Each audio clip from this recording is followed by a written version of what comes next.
Siapa sangka di rumah kasih Nurul Hasanah yang menaungi anak yatim dan asnaf zakat di Jalan Pimping Kanan, UK High Ampang bukanlah sekadar sebuah rumah deretan lot hujung yang kelihatan biasa sahaja, tetapi turut terletaknya Galeri Nur Raudah. Baru-baru ini Galeri Nur Raudah menjemput kru Apa Khabar Malaysia bersama dengan rakan media yang lain untuk melihat dari dekat barangan atar baginda Nabi Muhammad SAW. Bagi anda yang ingin mengenali kepribadian Rasulullah SAW dengan lebih dekat lagi, Galeri Nur Raudah ini dibuka secara percuma kepada semua orang setiap hari Isnin hingga Ahad bermula 10 pagi hingga 10 malam.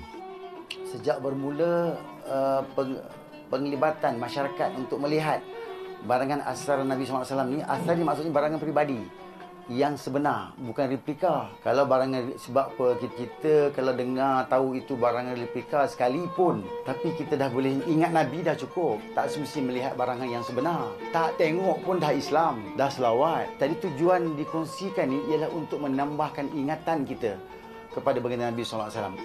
Barang-barang peribadi milik baginda dipamerkan di galeri ini adalah barangan yang didapatkan oleh pakar etnologi dan artifak Islam iaitu Allahyarham Datuk Profesor Dr. Abdul Manan Embong. Beliau juga adalah pemilik Galeri Warisan MAR di Terengganu. Beliau telah menghabiskan banyak masa di Mekah dan Madinah bagi mengkaji kesahihan artifak barangan atar milik baginda Nabi Muhammad SAW.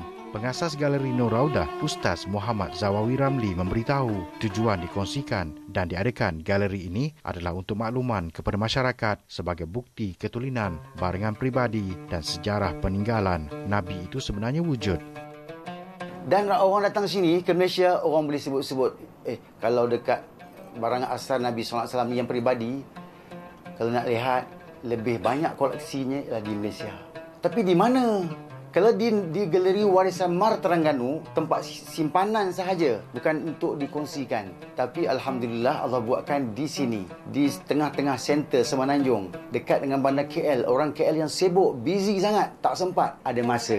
Border Ampang KL sekitar 10 minit, 5 minit pun sampai. Itulah maksud hikmah di sebalik kenapakah hikmahnya Allah membuatkan barangan asal Nabi Muhammad SAW ini berada di Bandar Kuala Lumpur.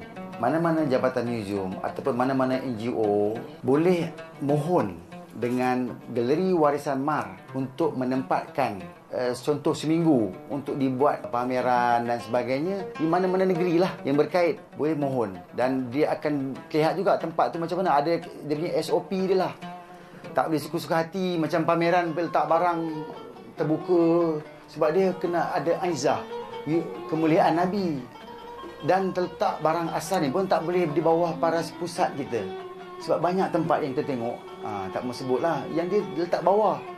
Sebab itu kita penting ialah macam mana kita nak memuliakan, meng-highlightkan Nabi SAW ni semulia-mulia manusia. Sebab bila memfitnah berkait dengan Nabi SAW sangat bahaya. Jadi saya menggalakkan orang-orang yang belum tahu ujung pangkal berkaitan dengan barang Nabi SAW ni, elok berjumpa, berbincang secara rasional. Mudah-mudahan terbuka hati kita untuk dapat dekat dengan Nabi SAW. Dan tujuan kita pun ialah untuk mendekatkan umat kepada baginda Nabi SAW.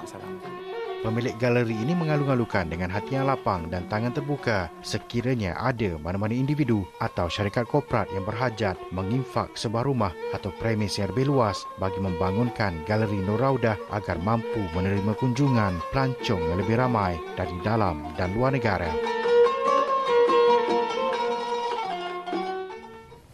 Ya, baik, itu adalah pameran di Galeri Nur Raudah dan diharapkan ramai lagi yang dapat memberikan kunjungan kepada galeri itu ya.